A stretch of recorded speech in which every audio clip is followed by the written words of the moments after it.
Chapter 1. The Whispers in the Air. The city was no longer a city, not in the way old stories described them. It was a skeleton of sand-worn towers, half buried in dunes that shifted like restless tides. What remained of the streets were narrow cuts between walls of stone and broken glass, the paths often disappearing under blankets of fine, unending dust. The dust never stopped moving. It floated in curtains that shimmered when sunlight pierced through holes in collapsed ceilings.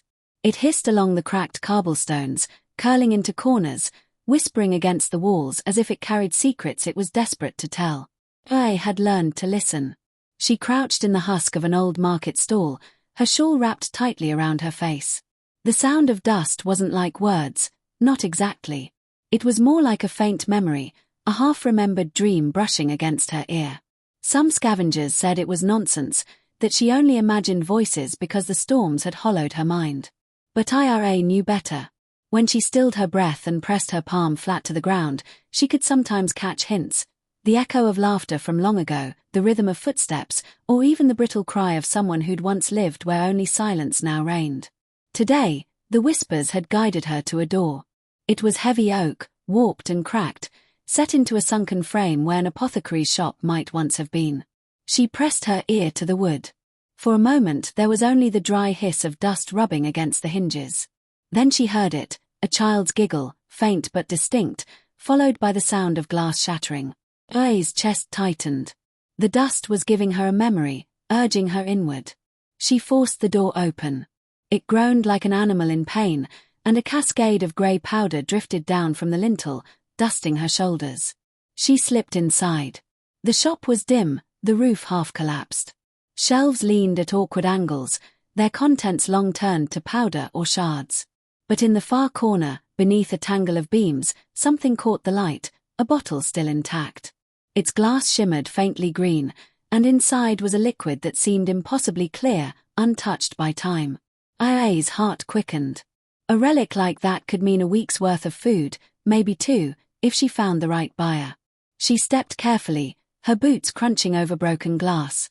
The dust stirred around her, coiling upward as though alive. For a moment, it seemed to take shape, the outline of a child crouched on the floor, playing with bottles. The figure dissolved as quickly as it appeared, scattering into the air. Ira shivered.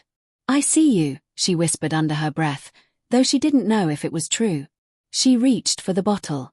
Her fingers closed around its neck, and when she lifted it, the voices swelled. Not words this time, but a chorus of sighs, like 100 exhalations released at once. The dust thickened, blurring the room, and she nearly dropped the bottle before forcing herself to steady her grip. Then, as suddenly as it came, the sound faded. She tucked the bottle into her satchel, cinched the leather flap, and turned toward the street again. The whispers were quieter now, but they followed her as she slipped out of the apothecary and back into the golden wash of late afternoon. The city stretched before her, endless and broken. The wind picked up, carrying another veil of dust across the skyline, turning the ruins into ghosts. Ira pulled her shawl tighter. This was her world, a place where dust carried memory, where the past refused to die, and where every step forward was haunted by the echo of those who had walked before her. She had lived among the whispers all her life. But lately, the dust had been changing. It was heavier, hungrier. The voices sharper, clearer. As if they were no longer content to whisper from a distance. As if they wanted to be heard. And Ira, though she tried to ignore it, feared they wanted more than that. If you enjoyed this story, don't forget to subscribe to my channel so you won't miss more eerie and fascinating tales. Chapter 2. The Collector's Trade. The market had no walls, no gates, no permanence. It shifted with the sands, springing up wherever scavengers thought it safe enough to gather. Today it sprawled across the cracked remains of an old plaza, the stone floor half buried, the fountains long dry. Tattered cloth awnings fluttered against poles of mismatched wood and bone, casting islands of shade over the traders who squatted with their goods. Aya moved through the maze of stalls, her satchel heavy against her hip. She kept her shawl drawn up against her nose. The air here was thicker with dust than usual, stirred by so many footsteps. Voices rose and fell like the waves of a tide, bargaining, arguing, laughing, but beneath them she could still hear the faint hiss of the dust whispering. The collector's stall was set apart, in the shadow of a toppled statue whose face had long ago been ground smooth. The man himself was hunched on a low stool, wrapped in layers of dark cloth. His beard spilled down his chest like a grey river, and his eyes, though clouded with age, were sharp. "Aye," he rasped as she approached.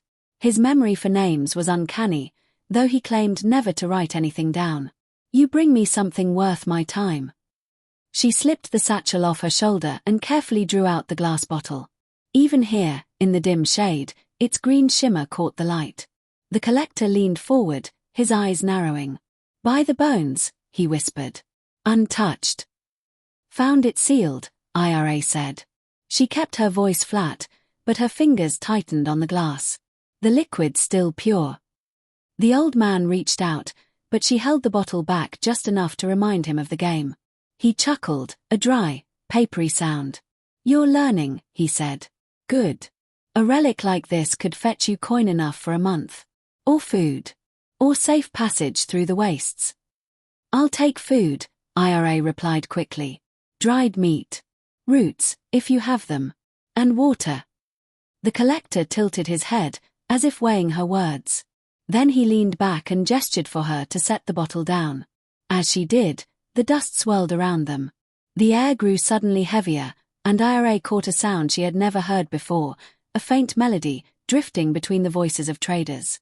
It was thin, almost broken, but it carried a rhythm, like a lullaby. She froze. "What is it?" the collector asked, noticing her pause. "Nothing," Ira muttered. But her heart raced. The dust had spoken to her all her life in whispers and echoes, but never in song. The collector squinted at the horizon, where a faint line of brown was rising, thickening against the pale sky. His expression darkened. "The storm grows," he said softly. "Bigger than the last. Maybe bigger than any we've seen." Ira followed his gaze. The line did not look like much yet, just a smudge in the distance, but she knew how quickly such things could swell, how they devoured whole streets in a breath. "How long?" she asked. "Not long," he answered. 2 days, maybe 1. Best to find shelter deep, not near the edges. This one, it feels wrong." He slid the bottle behind him and began to rummage in a chest. "You should not be out when it comes. The dust remembers more when the storms rise. It will try to keep you." His words made her stomach twist. She had always known the whispers grew louder in storms, but the way he said it, as if the dust itself were a hunter, unsettled her. The collector handed her a bundle wrapped in cloth, dried roots, strips of meat, a small flask of water. The weight of it steadied her nerves. "Take this and go," he said. "And listen, Ira, don't follow the voices. No matter what they promise." She met his cloudy eyes, searching them for meaning. He had always spoken in riddles, but something about his tone now was different. Urgent. Final. She slipped the bundle into her satchel, gave a short nod, and turned away. As she wove back through the market, the melody returned, clearer this time. It wound between the stalls, threading through the shouts of traders and the clatter of goods. It wasn't just sound, it pressed against her chest, tugged at her bones. The song was unfamiliar, yet it carried a strange ache, like nostalgia for something she had never lived. She stopped at the edge of the plaza, staring toward the distant storm. The dust shimmered in the light, veiling the ruins in its restless veil. And in that shifting haze, for just a moment, I thought she saw a figure, someone standing far off, unmoving, cloaked in pale cloth. Watching her. When she blinked, the figure was gone. The song, however, lingered. Chapter 3. The Dust-born Stranger. The storm came sooner than expected. By dusk, the sky had already bruised into copper and grey, the horizon boiling with a wall of dust that stretched as far as Ira could see. The market had scattered in a rush, traders rolling up their awnings, scavengers vanishing into holes and tunnels, everyone scrambling for whatever shelter they could find before the storm swallowed the plaza. Ira moved quickly through the emptying streets, her satchel thumping against her hip, the collector's warning still echoing in her mind. She knew a cellar nearby, a place she had used before. It wasn't safe, not really, but it was deep enough to keep the worst of the storm at bay. The wind rose as she crossed a narrow alley. Dust hissed between the crumbling walls, stinging her eyes. She pulled her shawl tighter and pressed forward. That was when she saw him. At the end of the alley stood a figure cloaked in pale cloth. The fabric hung loose, shifting with the wind, but the man himself was unnaturally still. The dust swirled around him, eddying as if unwilling to touch his skin. Ira froze. She had seen him before, not in life, but in the shimmer of dust at the market, a mirage watching her from afar. Now he was here. "You're late," he said, his voice calm, almost amused. Ira's hand drifted toward the knife strapped beneath her shawl. "Do I know you?" "Not yet," the stranger said. He stepped forward, and though the wind whipped harder now, the dust seemed to part around him, leaving his path clear. "But you've heard me." His words made her stomach clench. The song. The dust. Ira's grip tightened on the knife hilt. "What are you?" The stranger's eyes glinted beneath the folds of his hood. They were not clouded like the collector's, nor hard like the scavengers she dealt with. They seemed alive in a way that unsettled her, bright with a strange light. "Kael," he said simply. "That is the name I carry. And you, Ira, are the one who listens." Her breath caught. She hadn't told him her name. The storm roared closer, a thunder of sand and memory pressing down on the city. Ira glanced toward the cellar she had been aiming for, just a block away. She could make it if she ran. But the stranger blocked her path, and every instinct told her he was not one she could simply push past. "You should be seeking cover," she said, keeping her voice steady. "The storm will take you." Kael smiled faintly, though his expression carried no warmth. "The storm cannot take what belongs to it already." The dust whipped around them in violent swirls, and Ira heard voices rise within it. Not the faint whispers she had always known, but loud, clear fragments. A woman's sob. A man's laugh. A child calling out. The sound pressed against her ears, her chest, her very bones, as if the storm itself were speaking. She staggered back a step. "Why are you following me?" Kael's gaze did not waver. "Because you can hear them. Few can. Fewer still survive it. You have something the dust remembers." "I don't want anything from it," she snapped, more harshly than she meant. "I only want to live." "And yet you listen," Kael said softly. "You lean into the whispers when others run. You seek what the dust shows you. You cannot pretend you are not bound to it." The ground shuddered as the front of the storm hit the outer walls of the city. Sand and ash poured over the rooftops in a wave, devouring stone, swallowing the streets. Ira's breath quickened. She had to choose now, the cellar, or whatever Kael was. The stranger lifted a hand, palm outward. The dust, screaming through the alley, curved around his body like a river bending around a stone. For a brief moment, a circle of stillness opened between them. "I can show you what it means," Kael said. "Why the dust calls to you. Why it remembers." Ira's instinct screamed to run, but her legs did not move. The voices in the dust had grown sharper, louder, 1,000 memories clamoring at once. And beneath them all, threading steady through the chaos, she heard it again, the melody. The same one she had caught at the market. A song that seemed to know her heart before she knew herself.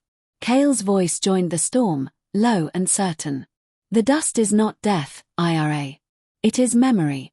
It is life refusing to be lost. And you were born to walk within it." The storm surged, blotting out the last scraps of light. The alley vanished into a wall of shifting grey. Ira stood frozen in Kael's circle of calm, her mind caught between fear and a pull she could not name. She wanted to run. She wanted to stay. The dust whispered her name. Chapter 4, Beneath the Ash Ruins. The storm raged for 2 days. Ira should have hidden underground, like the others. She should have sealed herself in her cellar, counted her rations, and waited until the winds passed.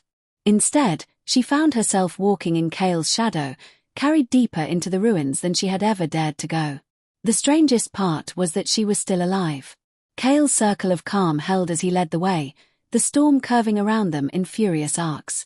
Ira felt the pull of the dust clawing at her lungs and bones, but inside the stranger's strange shelter, it could not touch her fully. She told herself she followed him only because the storm would have killed her otherwise. She told herself it was survival. But deep down, she knew the truth. She wanted answers. Kael stopped before a jagged opening in the earth where the remains of a building had collapsed into itself. The storm hissed overhead, pouring sand and memory into the cracks, but he moved with certainty, ducking into the darkness. Ira hesitated at the threshold. The dust whispered louder here. Voices pressed against her ears, frantic and broken, like 100 stories begging to be heard at once. "Come," Kael said, his voice cutting through the noise. "This is where the past waits." She followed. The descent was steep, a staircase of broken stone that spiraled downward. Dust clung to the walls, thicker than cobwebs, glowing faintly with the light of Kael's lantern. I brushed against it once and pulled her hand back in shock. The dust was warm. The stairs opened into a vast chamber. What had once been a grand library now lay in ruin. Shelves collapsed, scrolls rotted into powder, books dissolved into grey heaps. And yet, the air shimmered with drifting particles that did not behave like ordinary dust. They floated in slow spirals, clumping together, dissolving, then reforming. Shapes emerged. At first I thought her eyes deceived her, but as she watched, the dust gathered into faint outlines. A scholar bent over a desk, a child reaching for a book, a woman laughing silently as she carried a stack of scrolls. They were not solid, not ghosts, but echoes sculpted from memory. Her breath caught. They're alive," she whispered. Kael shook his head. "Not alive. Remembered. This place was filled with knowledge, and knowledge refuses to die. The dust holds it. All of it." Ira stepped carefully into the chamber. The dust figures shimmered, dissolving when she passed too close, only to reform elsewhere.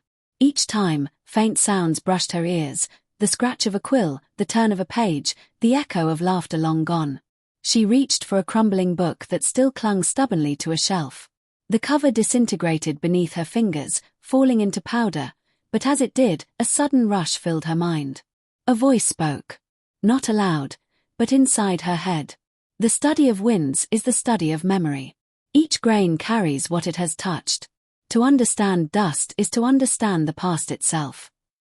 The words were clear, imprinted into her as if she had read them 100 times. She staggered back, heart racing. Kael watched her, his expression unreadable. "Now you see." What is happening to me?" she gasped. "You are listening as no one else can," Kael said. He stepped closer, his lantern light painting sharp shadows across his face. "The dust has chosen you. It remembers through you." Ira shook her head. "No. I didn't ask for this. I don't want it." "But it wants you," Kael replied simply. The dust shapes shifted around them, as if stirred by his words. Ira turned slowly, watching the library fill with flickering lives that no longer existed. Children running. Elders teaching. Lovers whispering. All of them woven from the same endless veil of ash. Her mother's face flashed in her memory, not dust, but real. She remembered her voice before it was stolen by the storm years ago. The ache in Ira's chest sharpened. "What happens if I keep listening?" she asked, her voice low. Kael's eyes gleamed. "Then you will hear everything. The voices of all who came before. Their knowledge, their pain, their joy. You will not only remember them, you will carry them. And through you, they will live again." The promise in his tone was terrifying. Ira looked around at the endless shelves, the books crumbling into nothing, the air thick with restless memory. The weight of it pressed down on her, suffocating. "I don't want to carry them," she whispered. Kael's gaze hardened. "It is not a choice. You are already bound. The storm calls to you because you belong to it." The dust surged suddenly, a wave of grey that swept through the chamber. The figures dissolved, reforming in wild fragments, half a face here, a reaching hand there. The whispers rose into a cacophony, dozens of voices crying out at once. Aya fell to her knees, clutching her head. The sound wasn't outside her anymore. It was inside, pressing against her skull. She heard laughter, sobbing, arguments, songs, all crashing together like a flood. Kael knelt beside her, steady and calm in the chaos. His hand hovered above her shoulder, though he did not touch her. "Breathe," he said. "Do not fight them. Listen." She tried. She drew a ragged breath, shut her eyes, and let the storm of voices wash over her. Slowly, Painfully, they began to separate, like threads unwinding from a knot. She caught fragments, a mother telling a child to eat, a scholar reciting a passage, a man whispering his last words before death. And beneath it all, the melody.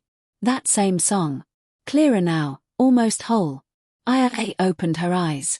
Her pulse pounded, but she was no longer drowning. The voices hummed through her veins like blood. Kael smiled faintly. You see. You are not their prisoner. You are their vessel. Aya stared at him, shaken. She wanted to argue, to deny him, but the dust itself betrayed her. The song swelled inside her chest, carrying both sorrow and strange comfort. Above them, the storm roared louder, shaking the library walls. The dust pressed in through the cracks, eager, hungry. And Ira realized, with a chill that sank to her bones, that this was only the beginning. Chapter 5. The Storm Breaks. By the time Ira and Kael climbed from the ruins of the library, the storm had swallowed the city. The sky was gone, replaced by a ceiling of swirling ash that turned day into a false twilight. Wind tore down the streets, carrying with it waves of dust that stung the skin and clawed at the lungs.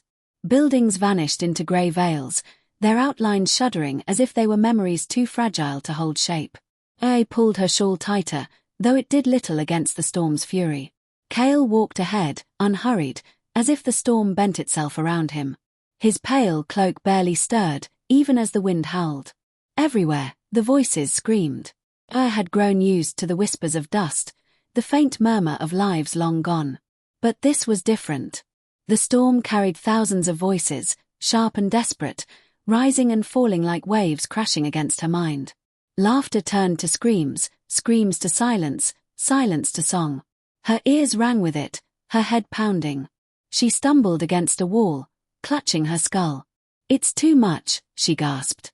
Kael turned, his eyes gleaming through the haze. Do not fight it.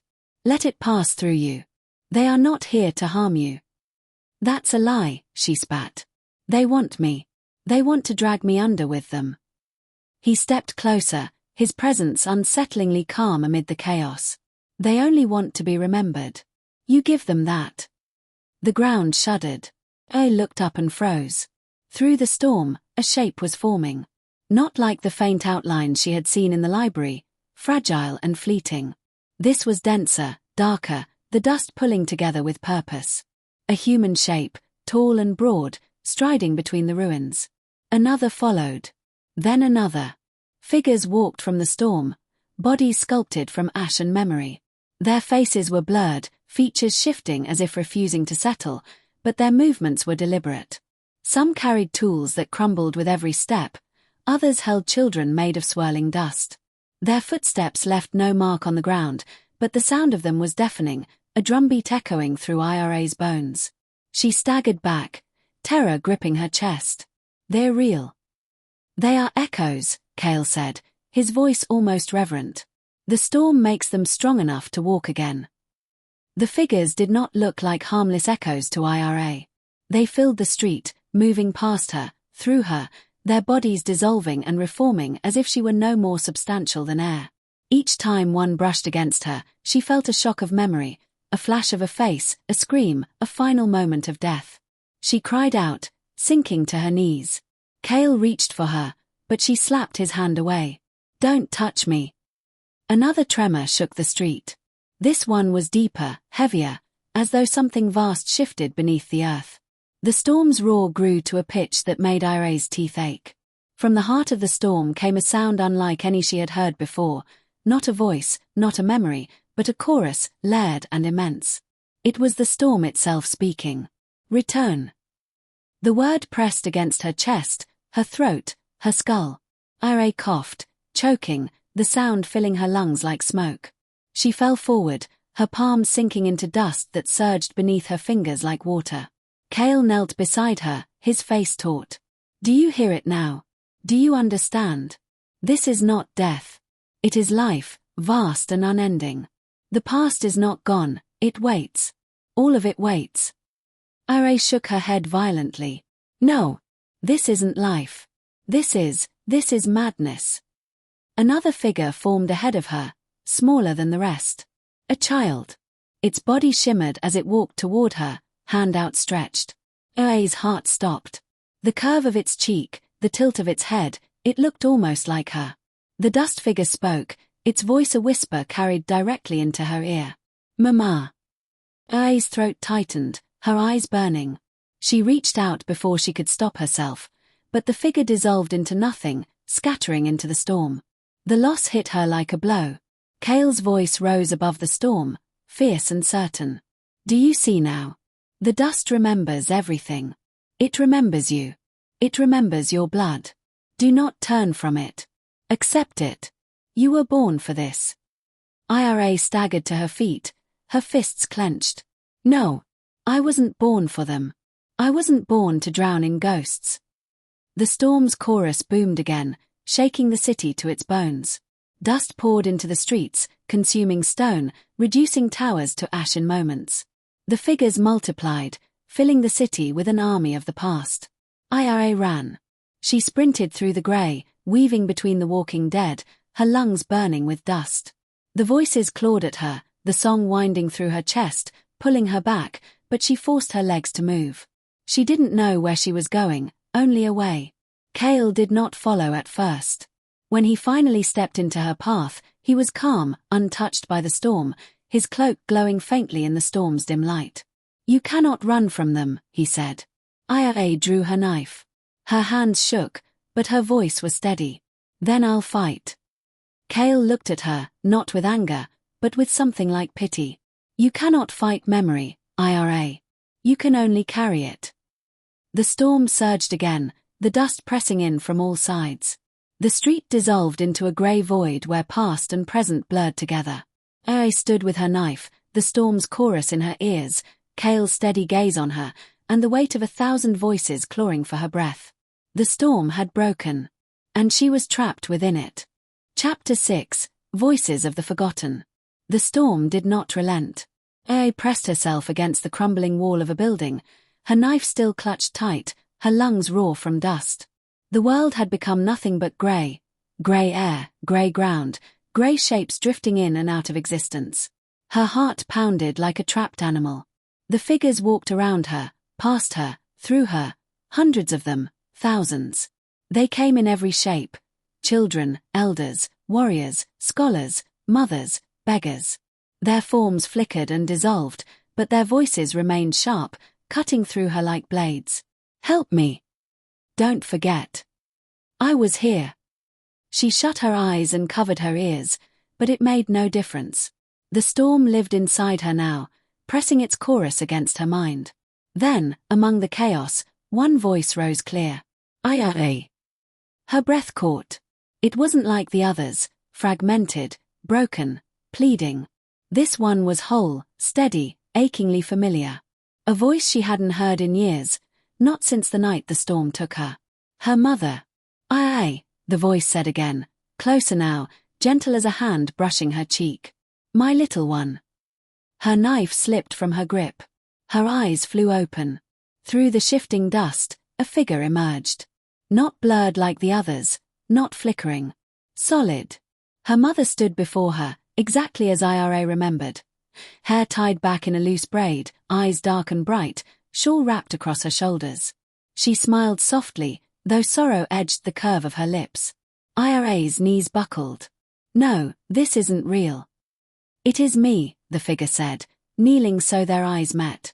The dust swirled gently around her, caressing her form as though reluctant to let her go. I've always been here, waiting. I've always watched you. Tears burned down Ira's cheeks before she realized she was crying. You're gone. You're gone, you're. Her mother's hand lifted, brushing against her face. It was warm. Real. I'm not gone, the figure whispered. The dust remembers me. It remembers all of us. If you stay, Ira, we can be together again. You don't have to be alone.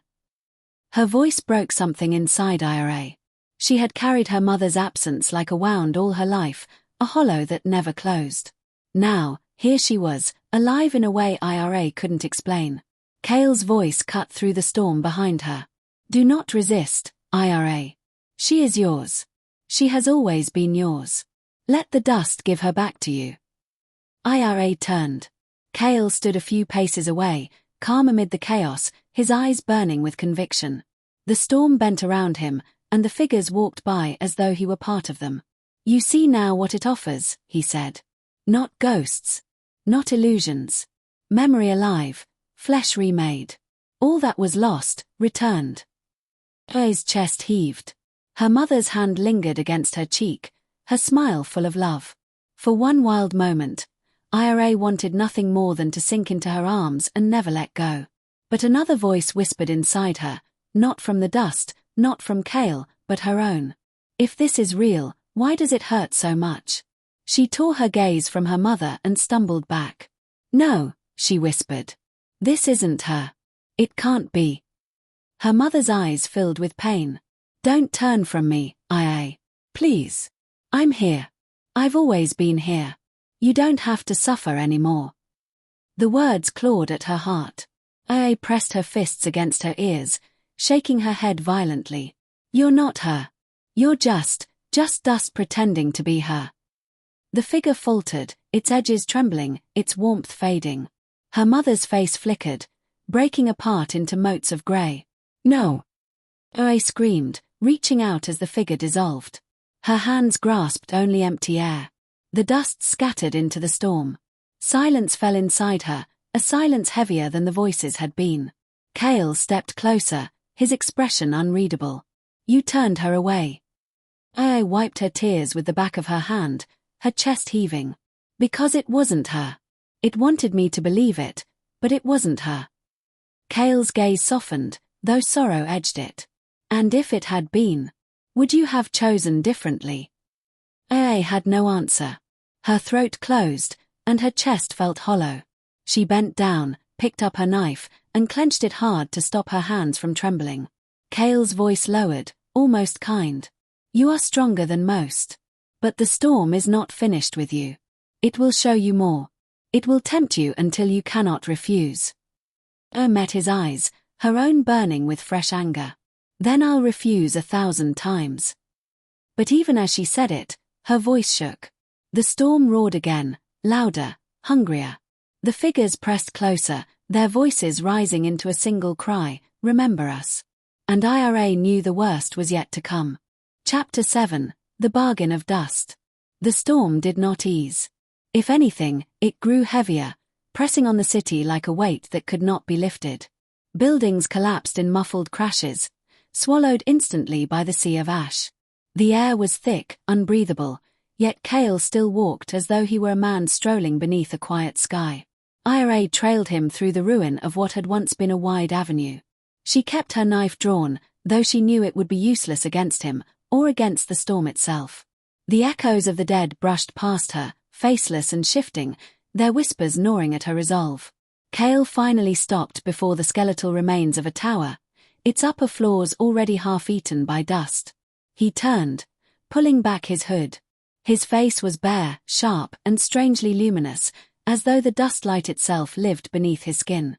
"You fought her," he said simply. "Your mother. The storm offered her to you, and you turned her away." Ira's throat tightened. She had not spoken since the vision dissolved. Words had felt too heavy. Now she forced them out, rough and unsteady. "Because it wasn't her. It wanted me to believe, but it wasn't her." Kael tilted his head, studying her as if she were a puzzle. "You are stronger than I hoped." "Good. Strength is what is needed." "Needed for what?" she asked, though she feared the answer. Kael spread his arms wide, and the storm seemed to bend with him, the dust curling into eddies around his body. "To unbind this world from its silence. Don't you see, Ira? This storm is not destruction. It is restoration. Every storm brings the dead closer to waking. But they cannot finish the crossing alone. They need a vessel. They need you." Ira's grip tightened on her knife. "You're saying, what? You want to let them take me?" Kael's eyes burned. "Not just you. All of us. The dust carries every life that has ever touched this earth. Entire generations, entire worlds. Why should they remain whispers, when they could walk again? Why should the living be so few, when the past is infinite?" The storm howled above them, punctuating his words. Figures formed at his back, men and women of dust, their shapes clearer than before, their eyes faintly glowing with memory. Ire shook her head violently. If they come back, then what happens to us? What happens to the ones still breathing? Kael's smile was gentle, too gentle. We will become part of them. Threads in the greater weave. Not lost, never lost, merely folded in. Imagine it, Ira. No more loneliness. No more hunger. No more death. Only memory eternal. The words chilled her more than the storm's icy touch ever could.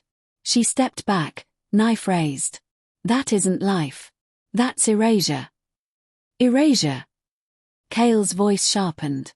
No, child. It is union. You cling to a handful of breaths, scraps of food, fleeting years, while the storm offers eternity. You saw your mother. You felt her hand. Do you truly believe that was nothing? Her chest clenched. The memory of that touch still burned against her skin, warm and real. For one moment, she had believed. For one moment, she had wanted nothing more than to stay there. But she forced herself to remember how it ended, with her mother dissolving into dust. It wasn't her, Ira whispered. It never was. It was only what the storm wanted me to see. Kael's expression hardened. His glow seemed to intensify, the dust swirling tighter around him. You deny the gift because you fear it. But fear is weakness. You were chosen, Ira. The storm calls you because you were born to be its voice. Do not waste what has been given. I don't want to be its voice, she snapped. I want to be my own. For the first time, Kael's calm cracked. His jaw tightened, and his eyes burned hotter. You would choose silence over song. You would let the dead remain forgotten, when you could bring them into the world again. Yes, Ira said. Her voice trembled, but the knife in her hand was steady now. Because the dead had their time. And the living deserve theirs. The dust surged, whipping into violent spirals.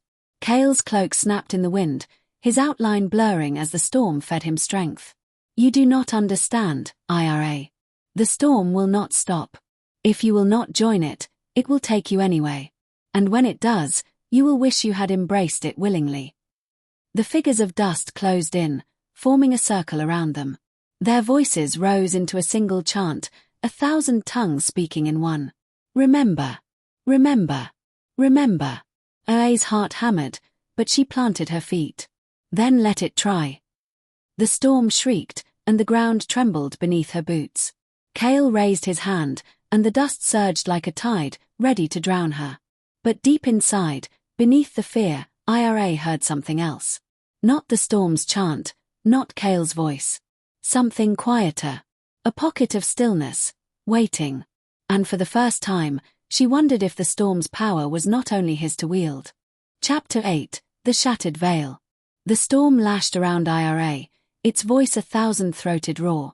Dust surged like a living sea, curling at Kael's command, pressing closer and closer until she could scarcely see her own hands.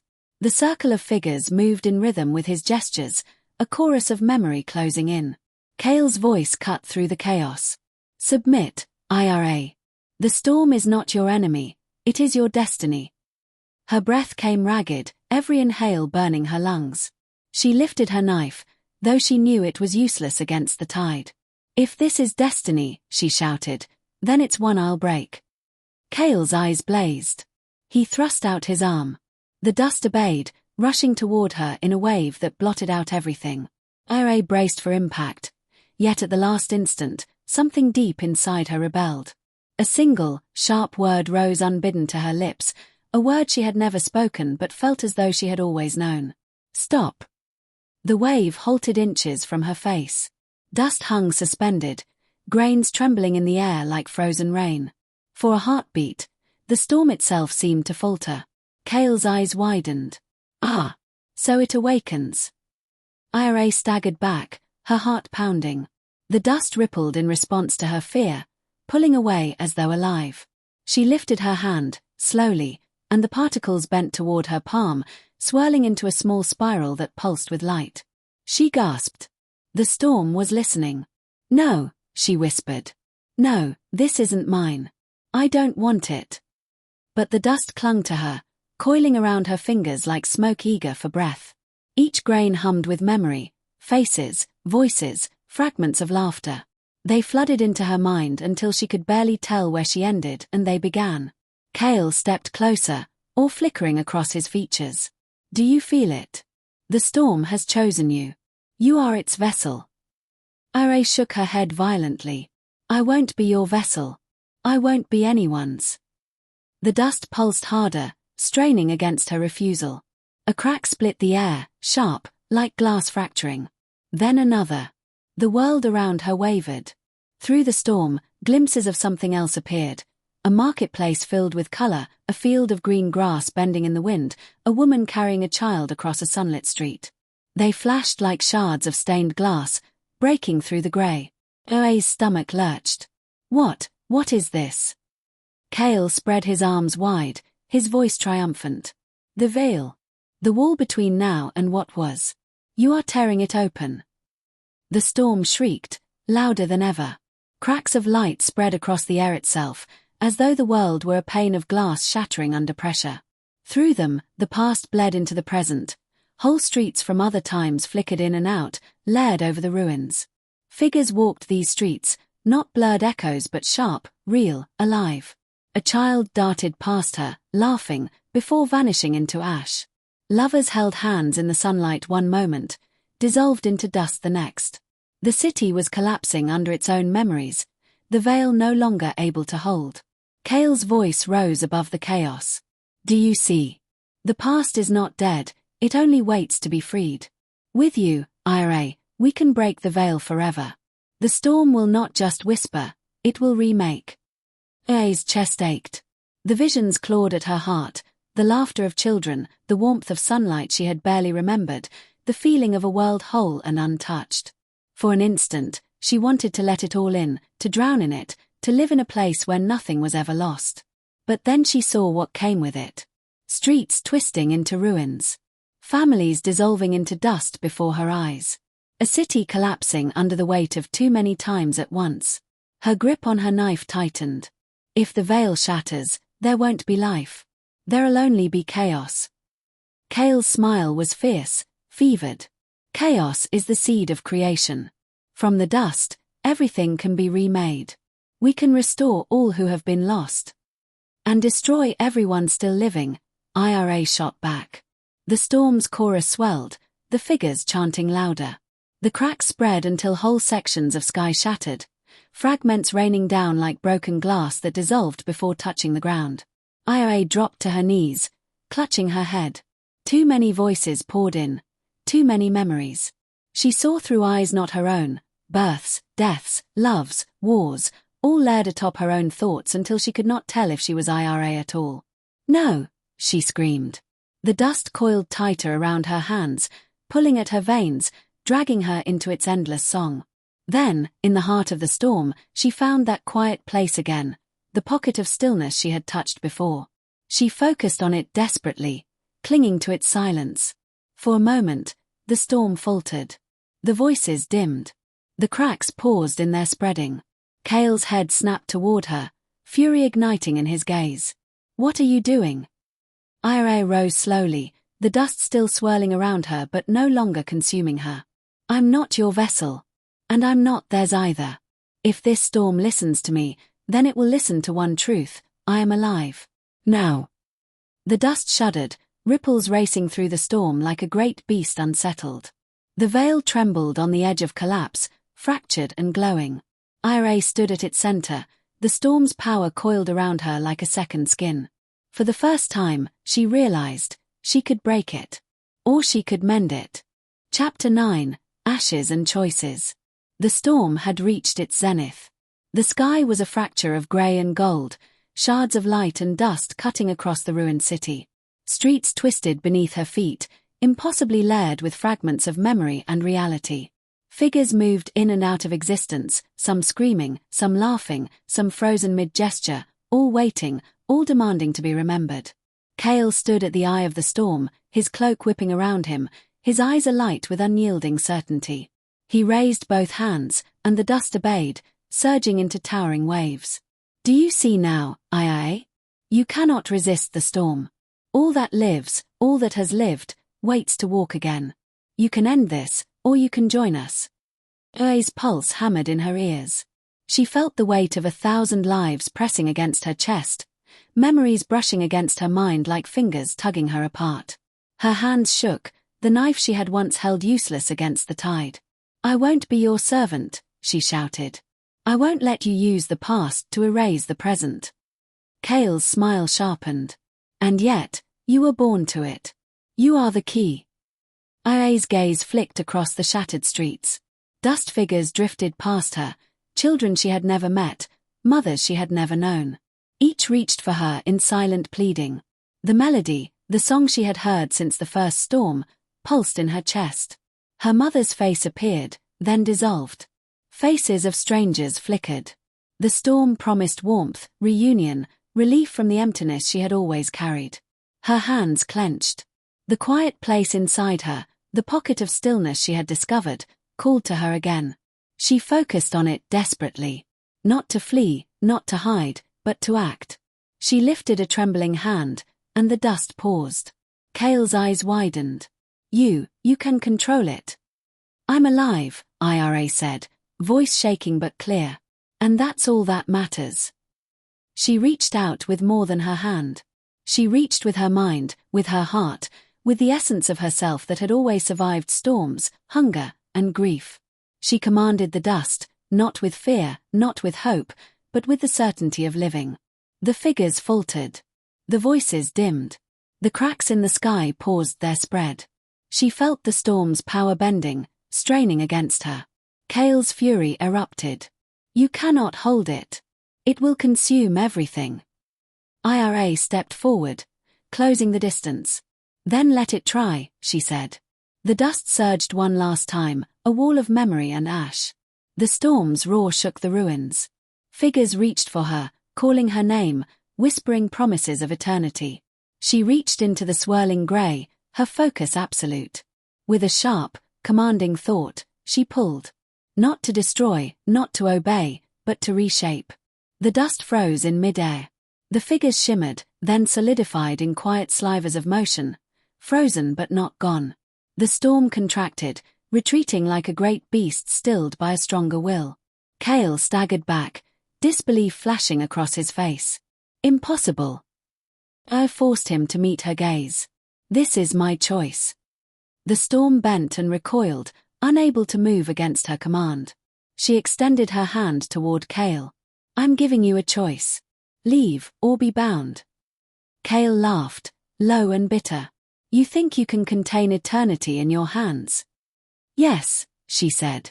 Because it isn't eternity I control. It's the present. And I won't let you take it. Kael advanced, raising his arms to summon the dust. The swirling particles obeyed his command, moving faster, sharper, seeking her. Ira concentrated harder. Her vision blurred, the melody in her chest screaming. The air thickened with ash, yet her pocket of stillness expanded around her, holding the storm in fragile suspension. She reached out and grasped Kael's essence within the dust. His form shivered, twisting, caught between himself and the storm. He screamed, not in pain, but in defiance, in rage, in the unfulfilled desire of every memory he wished to bring forth. I pulled, and the dust coiled around him. You will not harm the living, she whispered. And with one final surge, Kael was gone. The particles absorbed him, swirling into the storm before collapsing into quiet grey motes, scattered and inert. The storm trembled, then began to recede. Dust still swirled through the city, but the chorus of thousands of voices softened to a whisper. Figures that had pressed too close dissipated into the quiet. Streets and ruins remained, battered but intact. The veil between past and present had been shattered and mended by her own hands. Ira fell to her knees, exhausted, her lungs heaving, her hands trembling. The melody that had haunted her since the first storm now hummed softly in the distance, not as a command, but as a reminder. She had survived, she had chosen, and she had preserved the living. She looked around at the city. Broken, yes. Scarred. But still breathing. Still hers. The dust settled slowly, drifting down onto rooftops, streets, and the remains of towers. The voices lingered faintly, echoes of memory, but quiet enough to be bearable. Ire's gaze turned to the horizon. Dawn was coming. The first fragile light of day cut through the grey haze, warming her face. She took a deep breath, tasting the freedom that came from having faced the storm and survived. Kael's absence left a void, a reminder of the danger she had confronted and the choice she had made. Yet, she felt no triumph in the destruction of a man, only resolve. She had preserved life, kept the balance, and reclaimed herself from the pull of the past. She rose slowly, brushing ash from her shoulders. The city lay ahead, battered but alive, and the storm's threat had passed, for now. And as the sun touched the ruins, Ira understood something she had never known. She could carry memory without letting it bind her, she could hear the past without being swallowed by it, and she could walk forward while the dust whispered at her back. The storm had broken. And she had not. Chapter 10. The dust settles. The storm was gone. Dawn broke slowly over the ruined city, spilling pale gold across streets choked with dust and debris. The wind had stilled, leaving only a thin ripple through the ash that blanketed rooftops, sidewalks, and shattered towers. The echoes of the storm lingered faintly, a soft hum in the bones of the city, but it no longer screamed for attention. Ira walked through the streets, her steps careful but steady. The ground was littered with remnants of the chaos. Broken stones, splintered wood, scattered shards of glass. Dust motes swirled lazily in the sunlight, golden and silent, no longer driven by some furious intelligence. She paused at a corner, scanning the ruins. Figures from the storm had vanished completely, leaving only faint impressions in the air, a ghostly shimmer, easily dismissed as a trick of the light. Memories still whispered in the dust, but gently now, like voices that had learned to wait. The city felt different. Alive, yet fragile. It had been tested, stretched between past and present, and now it held its breath, watching her. Ira's fingers brushed against the ash as she walked. She felt it move faintly under her touch, but no longer with anger or hunger. Instead, it shifted as if acknowledging her presence, giving way rather than overwhelming. The dust had been tamed, not erased, not destroyed, but understood. She reached what remained of a fountain, its basin cracked and empty, water long gone. Kneeling, she scooped up a handful of dust and let it trickle through her fingers. Tiny particles caught the sunlight, glinting like fragile stars. She inhaled deeply, feeling a calm she had not known since before the storm began. Behind her, the city stretched into a haze of grey and gold. Ruins loomed like solemn witnesses. Somewhere in the distance, a faint melody lingered, soft and mournful, the echo of the song that had followed her since the first storm. It carried not despair, but memory, reminding her of what had been lost, and what she had saved. Ira's thoughts drifted to Kael. The storm's vessel had been destroyed, bound into the dust, no longer a threat. She felt no triumph, only a strange weight of loss. He had believed in the storm, believed in the past above the present, and he had paid for it. She had survived. She had chosen life. Her gaze turned to the horizon. Buildings, scarred and battered, caught the early light, showing their fractures but also their endurance. Trees, bent and splintered, swayed gently in the soft morning breeze. The city was not whole, but it was breathing. She walked on. Every step seemed lighter, the ash crunching softly beneath her boots. The melody in the air followed, not pressing against her, but accompanying her, a companion rather than a command. Ira passed through streets she had once scavenged, places that had felt empty, haunted. Now they were quiet, empty in the way of life after survival. Peaceful, ready to be reclaimed.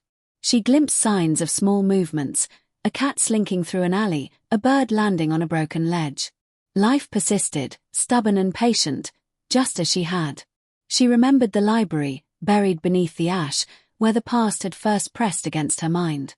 Memories had burned through her, demanded her attention, nearly undone her.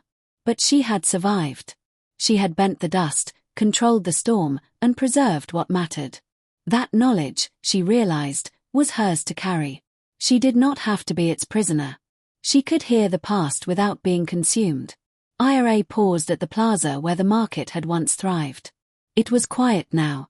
Broken awnings fluttered faintly in the wind, and the shattered stone beneath her feet bore the marks of both the storm and the lives that had once passed here.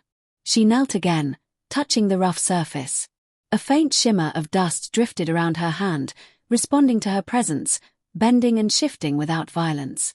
The city watched, and Ira felt it watching, alive and cautious. She smiled faintly. It was a fragile smile, tempered with the knowledge of what had passed and what could come again. She had carried the weight of memory, faced the storm, and remained herself. As she stood, the first warm light of the sun broke fully across the skyline. Dust rose lazily into the air, golden and quiet, drifting through the streets like a soft veil. The storm was no longer a threat, it was a memory itself, waiting but not demanding. I took a deep breath, feeling the ash settle in her lungs without choking her, feeling the sun warm her face despite the ruin surrounding her. She walked forward, past the ruins, past the remnants of the past, into the soft dawn. With every step, the melody in the air grew fainter, blending with the gentle rustle of wind and the quiet life of a city that had survived. The past had been remembered, the present preserved, and the future, however uncertain, stretched ahead, fragile and promising. She carried the weight of memory, but it did not bind her. She carried the knowledge of the storm, but it did not consume her. And as the sun rose fully over the city, Ira understood the truth she had fought to hold on to: she was alive. She was still herself. And the dust, for all its whispers and demands, would never take that from her. The city exhaled. The dust settled. And Ira walked into the new day.